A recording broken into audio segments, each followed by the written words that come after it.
शुभ प्रभात प्रिय छात्रों, आज हम 8वीं कक्षा के पाठ क्रमांक 3 नाखून क्यों बढ़ते हैं,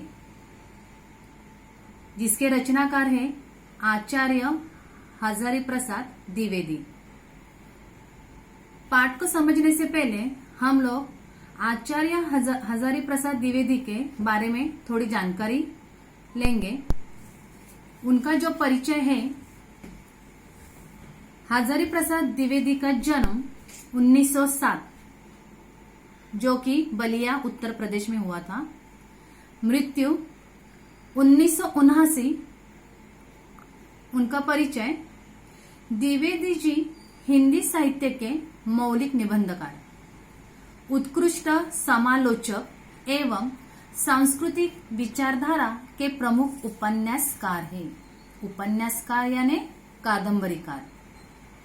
आपका व्यक्तित्व बड़ा प्रभावशाली और आपका स्वभाव बड़ा सरल और उदार था। उदार यानी वो बहुत ही मन के दिलदार थे। आप हिंदी, अंग्रेजी, संस्कृत और बांग्ला भाषाओं के विद्वान थे। प्रमुख कृतियां अशोक के फूल, कल्पलता जो कि निबंध है, बाणभट्ट की आत्मकथा, पुनर्नवा उपन्यास जो कि कादंबरी है। गद्य संबंधी जाना जाए तो उन्होंने कहा है कि प्रस्तुत वैचारिक निबंध में आचार्य हजारी प्रसाद ने नाखून बढ़ने को पशुता का चिन्ह माना है। पशुता यानी क्या? जानवर, जो हर एक इंसान में रहता है। अभी ये जानवर हमें कब दिखाई देता है? जब मनुष्य बहुत ही गुस्सा और जो उसके मन में आए वो बोलता है, वहां उसका ये पशुता का चिन्ह दिखाई देता है। आपका कहना है कि जिस तरह नाखून बढ़ने पर हम उसे काट देते हैं, ठीक उसी तरह यदि किसी में बुरी आदतें आ जाए तो उन्हें त्याग देना चाहिए। आप लोगों को मालूम है बच्चों, जैसे हर एक मनुष्य, जैसे हमारी 5 उंगलियां एक समान नहीं होती है, वैसे हर एक मनुष्य एक समान नहीं होता है। कोई मनुष्य बहुत अच्छे रहते हैं, लेकिन कोई मनुष्य को बहुत गुस्सा आता है। और आप लोगों को मालूम है कि गुस्सा आने के बाद मनुष्य अपने ऊपर काबू नहीं पा सकता, और तभी ये जब मनुष्य काबू नहीं पाता है तो उसमें ये जानवरता यानी पशुता दिखाई देती है। और ये जो बुरी आदतें होती हैं उनके अंदर, उन्हें त्याग देना ही अच्छा है। अभी देखो, बच्चे कभी कभी चक्कर में डाल देने वाले प्रश्न कर बैठते हैं। आप लोगों को मालूम है छात्रों कि जो छोटे बच्चे रहते हैं वो कोई भी सवाल पूछते हैं, जो हर एक सवाल का जवाब अपने माँ बाप के पास नहीं होता है, लेकिन बच्चे ऐसे अटपटा सवाल पूछते हैं कि जिसका उत्तर देना उनके भी बस में नहीं रहता है। अल्पज्ञ पिता बड़ा दयनीय जीव होता है। अल्पज्ञ यानी क्या? अज्ञान। ये जो पिता, उसके ऊपर बहुत ही दया आती है, क्योंकि जो बच्चा अपने पिताजी को सवाल पूछता है, उस सवाल का जवाब देना उस पिताजी के बस में नहीं होता है, तो ऐसे पिता पर बहुत ही दया आती है। मेरी छोटी लड़की ने जब उस दिन पूछ लिया कि आदमी के नाखून क्यों बढ़ते हैं, तो मैं कुछ सोच ही नहीं सका। अभी देखो, एक सीधा सवाल हजारी द्विवेदी प्रसाद जी के छोटे बच्चे ने पूछा कि नाखून क्यों बढ़ते हैं। मैंने आपको यही सवाल पूछा तो आप बता सकते हैं? नहीं, क्योंकि इसका जवाब किसी के भी पास में नहीं होता है। तो ऐसा सवाल पूछकर पिताजी को उसने दुविधा में डाल दिया। हर तीसरे दिन नाखून बढ़ जाते हैं। काट दीजिए। वे चुपचाप दंड स्वीकार कर लेंगे। नाखून को काटना यानी दंड, यानी पनिशमेंट, शिक्षा। तो वो क्या करेंगे? ये जो शिक्षा उनको मिलती है वो चुपचाप सह लेंगे। पर निर्लज्ज अपराधी के भांति छूटते ही फिर जैसे के तैसे हो जाते हैं। बेशरम रहते हैं ये नाखून। हम लोग ने कितने भी उसको काटा तभी भी वो पड़ना उनका शुरू होता है। ये हमारे बस में है नहीं, इसलिए नाखून को निर्लज्ज कहा है, जैसे कि उनको कोई शर्म नहीं है। आखिर ये इतने बेहया क्यों है? ऐसे सवाल हजारी प्रसाद द्विवेदी हमें पूछ रहे हैं। कुछ लाख ही वर्षों की बात है जब मनुष्य जंगली था। आप लोगों को हिस्ट्री पढ़ा होगा। इतिहास ये कहता है कि पहले के जमाने में मनुष्य जंगल में रहता था। जंगल में रहने के साथ साथ उनमें जानवरपन भी दिखाई देता था, क्योंकि माहौल ही वैसा था। इसलिए कहा है, देखो आगे, वन मानुष जैसा। वन मानुष ये बंदर की एक प्रजाति होती है। अभी वन देखो तो समानार्थी शब्द में उसको जंगल, अरण्य कहते हैं, और मानुष यानी क्या? मनुष्य। तो जंगल में रहने वाला मनुष्य, इसलिए उसे वन मानुष कहा गया है। उसे नाखून की जरूरत थी। आपको पता है क्यों? देखो आगे, उसकी जीवन रक्षा के लिए नाखून बहुत जरूरी थे। अभी आप लोगों को बच्चों मालूम है कि जंगल में रहना बहुत ही बड़ा कठिन काम है। जंगल में कोई भी जानवर आ सकता है, और हमारी सुरक्षा के लिए हम उस दिन उसके में जब पहले मनुष्य जंगल में रहता था तो उसके पास कोई भी हथियार नहीं थे, तो उसका हथियार यानी नाखून, ये नाखून उनके लिए बहुत ही महत्वपूर्ण थे, ताकि वो अपनी खुद की सुरक्षा कर सके।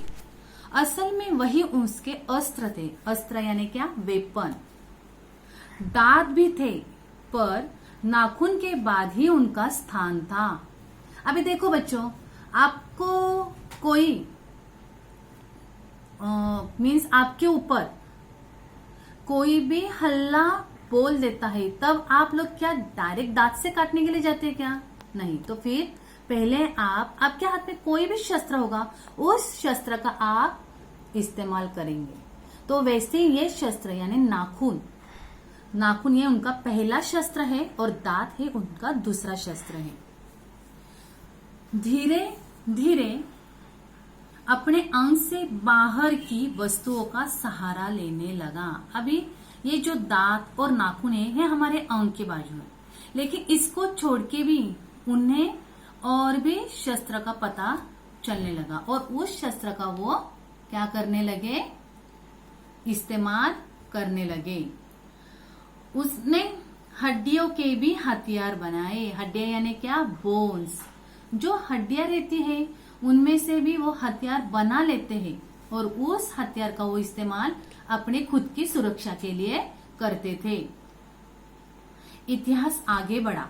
आपको मालूम है, जैसे जैसे इतिहास आगे बढ़ने लगा वैसे वैसे क्या होने लगा? बदल, जो चेंजेस थे वो होने लगे। कभी कभी मैं हैरान होकर सोचता हूँ कि मनुष्य आज अपने बच्चों को नाखून न काटने पर डांटता है। जैसे कि देखो, आप जब पाठशाला जाते हो तो पाठशाला में हर एक अध्यापिका आपके नाखून चेक करते हैं, और नाखून बढ़ने के बाद आपको काटने की सलाह देती है। क्यों? क्योंकि ये आपके अच्छे के लिए है। आपको पनिशमेंट भी मिलती है, ताकि आप लोग घर जाके भूलना मत कि नाखून आपको काटना है। वे रोज बढ़ते हैं। मुझे ऐसा लगता है कि मनुष्य अब नाखून को नहीं चाहता। ये उसकी भयंकर पाशवी वृत्ति के जीवंत प्रतीक है। पाशवी वृत्ति यानी क्या? जानवरी वृत्ति के ये बहुत ही प्रतीक है। मनुष्य की पशुता को जितनी बार भी काट दो वह मरना नहीं जानती। अब ये देखो, मनुष्य के अंदर इतनी बुराई होती, इतनी बुराई होती कि वो बुराई हम लोग कितना भी चाहे तो भी कम नहीं कर सकते। वो खुद वो मनुष्य जो अपने अंदर ये बुराई पालता है। अगर आदमी अपने शरीर की, मन की और वाक की अनायास घटने वाली वृत्तियों के विषय में विचार करे तो उसे अपनी वास्तविक प्रवृत्ति पहचानने में बहुत सहायता मिले। देखो, अभी हर एक मनुष्य अपने शरीर, अपने मन और अपने वाक की अनायास में जो घटने वाली वृत्तियां होती है, इस वृत्तियों के विषय में वो थोड़ा सा भी सोचे तो भी उसमें जो वास्तविकता होते है वो वास्तविक प्रवृत्ति में पहचानने में भी उसको बहुत सारी मदद मिल सकती है। मनुष्य की नख बढ़ा लेने की जो सहजात वृत्ति है वह उसके पशुत्व का प्रमाण है। अभी ये देखो, मनुष्य तो नख बढ़ा लेता है और हम लोग देखो, अभी अपनी मम्मी भी हमारी नाखून बढ़ने के बाद बोल जाती है कि अरे तू क्या जानवर की तरह वो नाखून बढ़ा के रखा है, ऐसे वो बोल जाती है, लेकिन उसका वो मतलब नहीं है। नाखून किसके बढ़ते हैं? मोस्टली तो जानवरों के, है ना। तो इसलिए मनुष्य की नख बढ़ा लेने की जो सहजात वृत्ति है वह उसके पशुत्व का क्या देती है? प्रमाण देती है कि वह क्या है? जानवर की जैसे बन चुका है। उन्हें काटने की जो प्रवृत्ति है वह उसकी मनुष्यता की निशानी है। जो उसने नाखून काटे कि वो मनुष्य हुआ, और नाखून नहीं काटे तो वो क्या हुआ? जानवर। इसलिए नाखून काटना ही चाहिए, और काटने के बाद वो क्या कहलाता है? मनुष्य। मेरा मन पूछता है, यानी हजारी प्रसाद द्विवेदी का मन पूछता है कि मनुष्य किस ओर बढ़ रहा है? किस ओर बढ़ रहा है, यानी क्या उनका मतलब है कि पशुता की ओर या मनुष्यता की ओर? ऐसा हजारी द्विवेदी प्रसाद का मन पूछता है कि मनुष्य किस ओर बढ़ रहा है? मनुष्य पशुता की ओर बढ़ रहा है या मानवता की ओर बढ़ रहा है? अस्त्र बढ़ाने की ओर या अस्त्र काटने की ओर? अस्त्र यानी नाखून, उनको नाखून बढ़ाना है या काटना है, ये उनके मन में सवाल चल रहा है। मेरी निर्बोध बालिका ने, निर्बोध यानी क्या? अज्ञान, बहुत ही इनोसेंट, निरागस बालिका ने मानो मनुष्य जाति से ही प्रश्न किया है, जानते हो नाखून क्यों बढ़ते हैं? यह हमारी पशुता के अवशेष है। नाखून यानी हम लोग क्या है? जानवर है, और जब नाखून बढ़ते हैं तो ये हमारा पशुता का द्योतक माना जाता है। मैं भी पूछता हूं कि जानते हो ये अस्त्र शस्त्र क्यों बढ़ रहे हैं?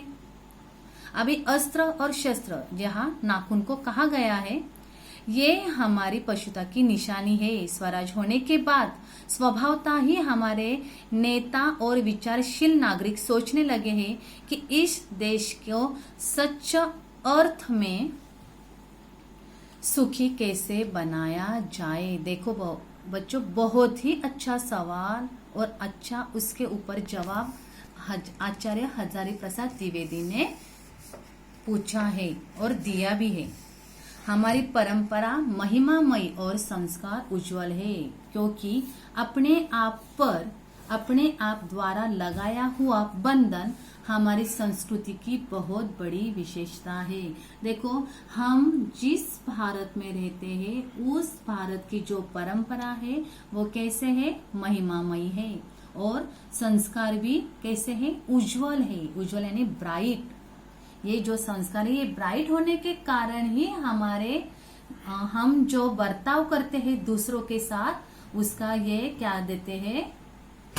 परिणाम देते हैं। अपने आप द्वारा लगाया हुआ बंधन, अभी ये जो बंधन लगाए ये हमने लगाए, किसी ने हम पर लादे नहीं है, तो ये हमारी संस्कृति की बहुत बड़ी विशेषता है। मनुष्य पशु से किस बात से भिन्न है? आप लोगों को मालूम है बच्चों की मनुष्य और पशु के बीच में क्या भिन्नता है? ये भिन्नता आप लोग जानते ही होंगे, लेकिन आपको शब्द में नहीं, शब्द में आपको वो नहीं आप लोग बता सकते। देखो, उसमें संयम है, दूसरे के सुख दुख के प्रति समवेदना है। अभी संयम यानी क्या? कि कंट्रोल, कौन से भी बात में हम लोगों को संयम रखना चाहिए, फिर वो आपको दूसरे की तरफ बात बतानी हो या दूसरों के सुख दुख के आपको समवेदना, समवेदना मीन्स एक को वेदना होगी तो दूसरों को वो वेदना की, उस वेदना का दर्द महसूस होगा। श्रद्धा है, तप है, त्याग है ना, इसमें क्या है, हमारी श्रद्धा रहती है।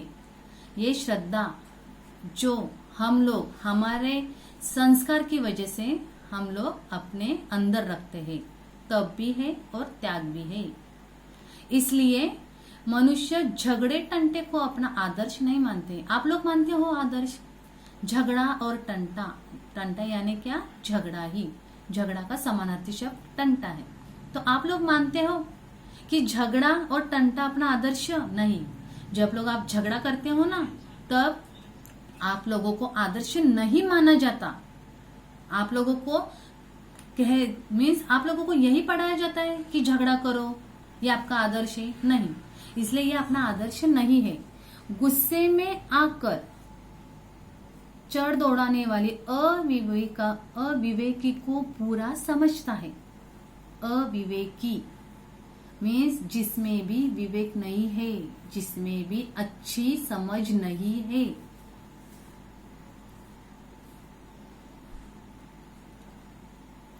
वचन, मन एवं शरीर से किया गए असत्याचरण को गलत मानता है। अभी देखो, श्री राम जी जो एक वचनी थे, हम लोग है एक वचनी, हम लोग वचन प्रॉमिस करते हैं लेकिन प्रॉमिस को हम लोग तोड़ देते हैं।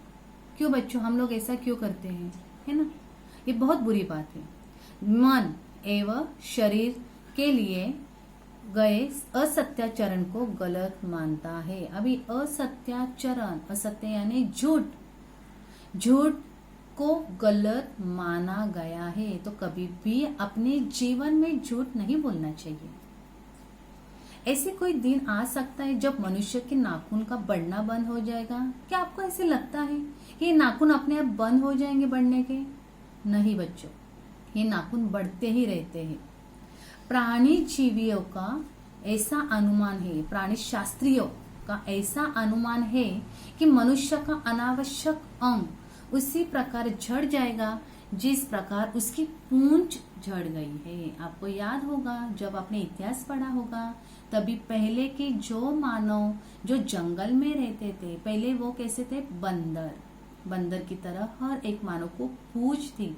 लेकिन धीरे धीरे जैसे बदल मीन्स बदल तो ये हमारे जीवन का बहुत ही आवश्यक घटक है। तो इस बदल की वजह से वो पूंछ क्या हो गई, झड़ गई। तो ऐसा लगता है कि ये पूंछ की तरह नाखून भी झड़ जाएंगे। उस दिन मनुष्य की पशुता भी लुप्त हो जाएगी। पशुता लुप्त होना यानी गायब होना। ये जो मनुष्य के अंदर जो जानवर रहता है ना, वो भी एक दिन गायब हो जाएगा। शायद उस दिन वह मरणास्त्रों का प्रयोग भी बंद कर देगा। मरणास्त्रों यानी क्या, ऐसा अस्त्र जिससे सामने वाले की मौत हो जाएगी, तो ये अस्त्रों का भी वो इस्तेमाल करना बंद करेगा।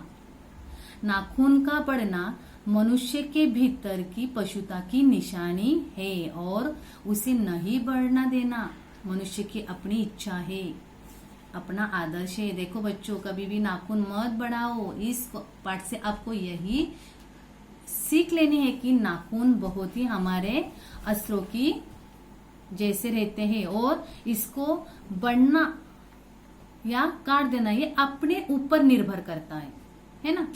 जो मनुष्य में जो घृणा है, घृणा यानी क्या, नफरत, जो अनायास बिना सिखाए आ जाती है। आप लोगों को आपके माँ बाप सिखाते क्या, नफरत ऐसे करो, आप लोग ऐसे बर्ताव करो, आप लोग ऐसा बोलो। स्कूल में जाएंगे, पाठशाला में जाएंगे तो आप लोग बच्चों से नफरत करो, आप अध्यापिका से नफरत करो। ऐसे कोई भी माँ बाप अपने बच्चों को नहीं सिखाते हैं। तो ये जो घृणा है वो बिना अनायास सिखाए आ जाती है। वह पशुत्व का द्योतक है। पशुत्व का द्योतक यानी क्या, चिन्ह, प्रतीक, साइन। ये पशुत्व का क्या है, साइन है। अपने को संयत रखना यानी कंट्रोल मीन्स गुस्सा आने नहीं देना, ये नफरत को आने नहीं देना, उस पर कंट्रोल रखना। दूसरे के मनोभावों का आदर करना मनुष्य का स्वधर्म है। दूसरों का आदर करके आप जो अपने माँ बाप से सीखते हैं वो सिखाई हुई बात को आप लोग क्या करते हैं, अपने अंदर अपने संस्कारों का एक पाठ पढ़ाते हैं। बच्चे ये जाने तो अच्छा है कि अभ्यास और तब से प्राप्त वस्तुएं मनुष्य की महिमा को सूचित करते हैं। देखो अभी ये जो अभ्यास रहता है वो अभ्यास आप लोग एक दिन में तो नहीं सीखते हैं, बचपन से लेके आज तक ये अभ्यास आपको आपके माँ बाप, आपके अध्यापिका, आपके जो अड़ोस पड़ोस में रहने वाले जो लोग रहते हैं उस पे आप लोग सीखते रहते हैं, है ना। तो ये प्राप्त करो और इसका ये महिमा को आपको क्या करना है, सूचित करना है। मनुष्य की चरितार्थता प्रेम में है। मनुष्य की जो चरितार्थ मीन जो अच्छे गुण हैं वो उनके प्रेम में है, उनके मैत्री में है, उनके त्याग में है। त्याग यानी क्या, डिवोशन। अपने को संयुक्त सबके मंगल के लिए निश्चेष भाव से वो देने हैं। निश्चेष भाव यानी उसके प्रति आप लोगों को, इसका मतलब आप लोगों को उसके बदले में कुछ नहीं चाहिए, ये आपको सच्चे दिल से सच्चे मन से देना है। नाखून का बढ़ना मनुष्य की उसके अंदर सहजात वृत्ति का परिणाम है जो उसके जीवन में सफलता ले जाना चाहती है। उसको काट देना उस स्वनिर्धारित आत्मबंधन का फल है जो उसे चरितार्थ की ओर ले जाती है। नाखून बढ़ते हैं तो बढ़े, मनुष्य उन्हें बढ़ने नहीं देगा। यानी क्या कि आपके अंदर जो बुराई पलप रही है उस बुराई को आपको झट से काट देना है। यानी क्या कि जब जब आपके नाखून बढ़ जाएंगे तब तब आपको इस नाखून को काटना है। इसमें क्या पता चलेगा, इसमें क्या सीख मिलेगी कि आपके अंदर जो पशुता है, आपके अंदर जो जानवर है, उस जानवर को, उस बुराई को आपने निकाल दिया है। तो कैसे लगा ये पाठ बच्चों, आपको समझ में आया? आपको कोई भी डाउट इस पाठ के प्रति, कौन से शब्द का अर्थ जो समझ में नहीं आया तो आप प्लीज मुझे कॉल कीजिए और आप मेरे व्हाट्सएप मीन्स पर्सनल नंबर पर सेंड कीजिए। और इसका ये जो स्वाध्याय है, शब्दों के अर्थ है, ये आपको लिखकर मुझे न भूल के भेजना है। और इसके साथ ही रोज शुद्ध लेखन आप लोग कर रहे हैं, लेकिन बाकी के बच्चे लोग अभी भी मुझे शुद्ध लेखन नहीं दे रहे हैं, तो आपको वो जल्द से जल्द देना है। क्योंकि मैं मेरे डायरी में सब बच्चों का नाम लिख रही हूँ, जो भी मुझे भेज रहे हैं उनका नाम मेरे डायरी में है। इसलिए मैं आपसे विनती करती हूँ कि शुद्ध लेखन हर रोज करो और स्वाध्याय और कठिन शब्द का अर्थ लिखकर मुझे भेजो।